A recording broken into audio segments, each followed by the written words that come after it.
Guinea-Bissau. Well, in Guinea, it's quite understandable because the virus has been linked to fruit-eating bats.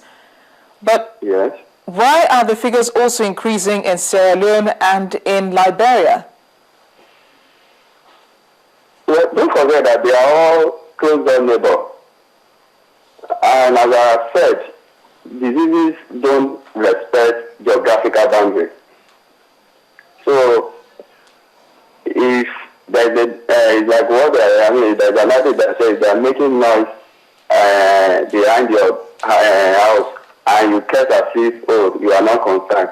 You wouldn't know what they are carrying, whether they might even drop it in your own location.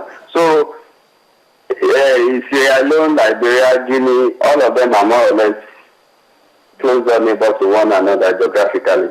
And as I said, the disease doesn't know geographical boundaries. So the simple thing to do is that you are doing now, creating awareness for people to know that, oh, there is an outbreak somewhere. So that if by weight or by chance you find yourself in that area, you will be able to carry out certain preventive measures, such as the avoidance of eating or touching all these bushmeat. As you know that we like bushmeat in this part of the world, in West Africa. And food that I am talking about is one of the popular bushmeat that people eat. We'll take a break now. Network Africa will be right back.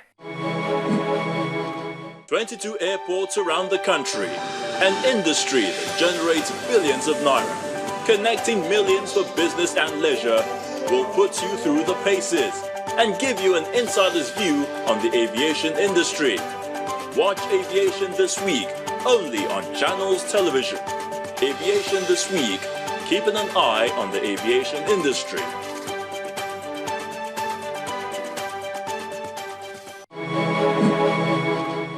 Welcome back. If you just joined us, you're watching Network Africa. The World Food Programme and the United Nations Refugee Agency are saying funding activities have forced cuts in food rations for nearly 800,000 refugees in Africa, causing worry about already worsening alarming levels of acute malnutrition, stunting and anemia. Daily rations have been cut in the refugees' daily rations because of a $225 million shortfall for vital food programs. The refugees, numbering about 800,000, the UN says, are already getting less food than they need because of low funding, insecurity and logistical problems. The United Nations Refugee Agency says it needs at least $39 million for its nutrition support to refugees from conflict areas across the continent. The commissioning of a new POC site is absolutely critical. We have seen the conditions people are living under here. It's absolutely unacceptable. And we need to make sure that people can live dignified lives. There's too many and too little space, and the mud has made it very, very, very difficult for them. So the new POC site is critical. With 8,000 people moving there, we can improve the conditions here and we can improve the conditions where they... Many of the refugees are from the Central African Republic, Chad and South Sudan, whose rations have been halved. Other aid agencies, apart from the United Nations, have also joined in appealing for more aid. What we are asking today is a much more simple thing, is that until the end of the year, the World Food Programme gets the $186 million that are needed to make sure that the support to refugee populations in relation to their food security is fully re-established. As you have seen, 450,000 refugees in Africa today are living with less than 50% of the normal ration. And this is something that is not acceptable. The WFP says it needs $186 million to restore full rations and avoid further cuts through the end of the year for the 2.4 million refugees in 22 countries of sub-Saharan Africa under its care. Now, it's not that donors have been forgetting UNHCR or WFP. The truth is that the multiplication of crises we are witnessing in 2014 and the fact that Africa is to a certain extent a forgotten continent when the attentions are essentially in Syria, in Ukraine and now in Iraq, has created a situation indeed we are facing for the refugees in Africa a food security crisis.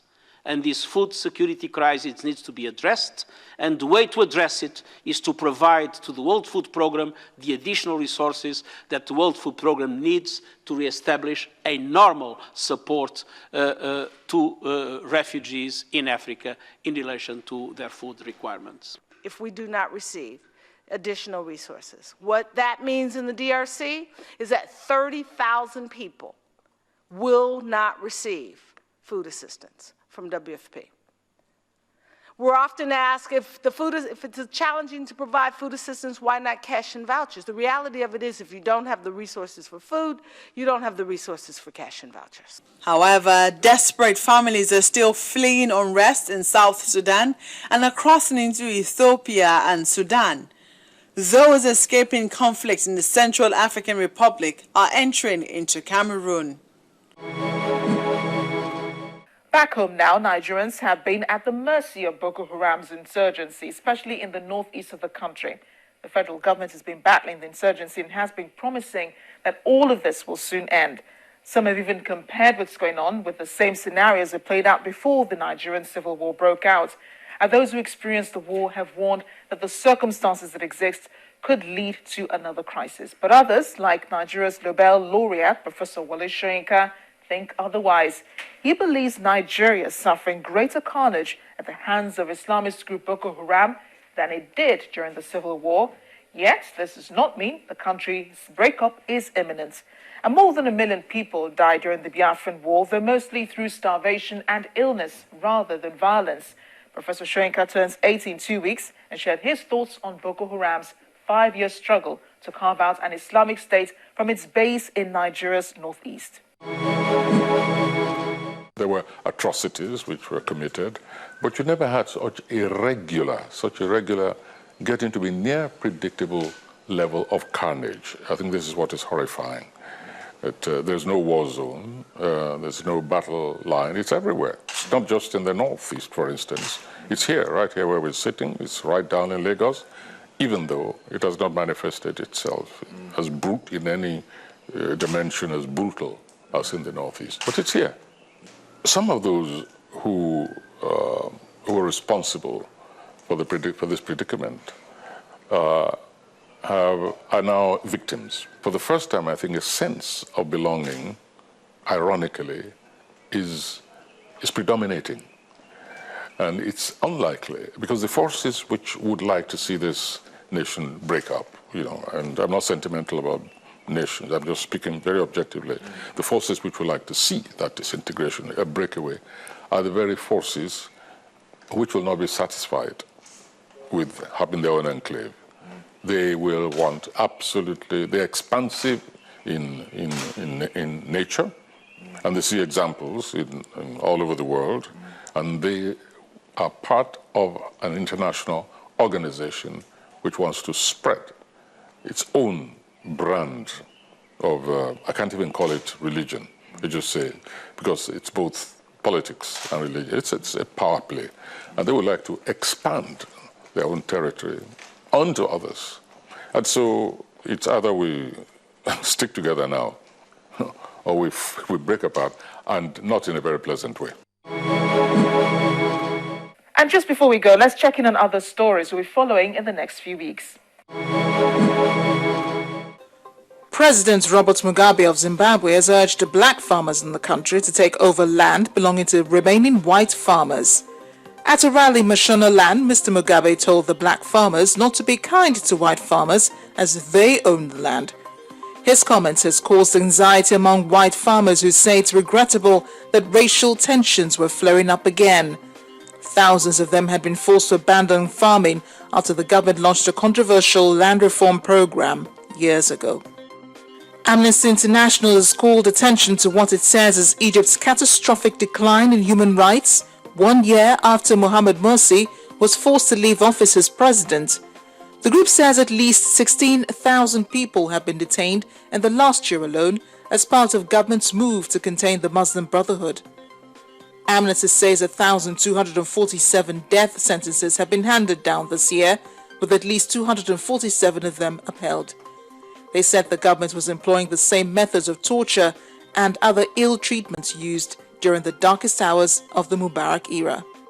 Ugandan police in Kampala are on high alert following a specific threat of a planned attack on its main airport. Airport security officials say the attack cannot be taken lightly. Security forces have set up barriers and closed some roads in Kampala. The country has seen a number of attacks by militant group Al-Shabaab. Meanwhile, the militant group Al-Shabaab has claimed responsibility for the killing of a Somalian member of parliament in Mogadishu. His bodyguard was also killed, and a parliamentary secretary wounded in the shooting. The killing of Ahmed Mohamud Hayad, a former commander and government minister, has shocked many people. Al-Shabaab said it was a targeted assassination. Finally, a sports doctor has told the murder trial for South African Olympic athlete Oscar Pistorius that the double amputee has been greatly affected by his disability. Defense witness Wayne Derman told the court that the Paralympian suffered significant stress and anxiety. He said Pistorius had had a lifetime of real and learned vulnerability as a result of his disability, which had a knock-on effect through his life. The court has been hearing this week psychiatrists and psychologists report on his mental health and say he was not suffering from a mental disorder when he shot Ms. Steenkamp, and that the 27-year-old is capable of distinguishing between right and wrong and so should bear criminal responsibility for his actions. That's the program this week. I am Amarachi Obani. Thanks for watching. A time comes in the life of every race when people are driven by echoes of the past to chart a course for an exalted future. Africa is a blessed threshold.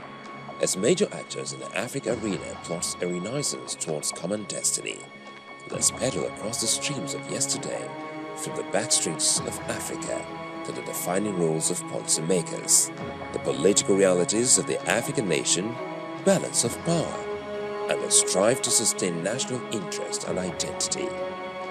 Join us on Network Africa on Channels Television. Network Africa, the rallying point for the emergence of a new Africa.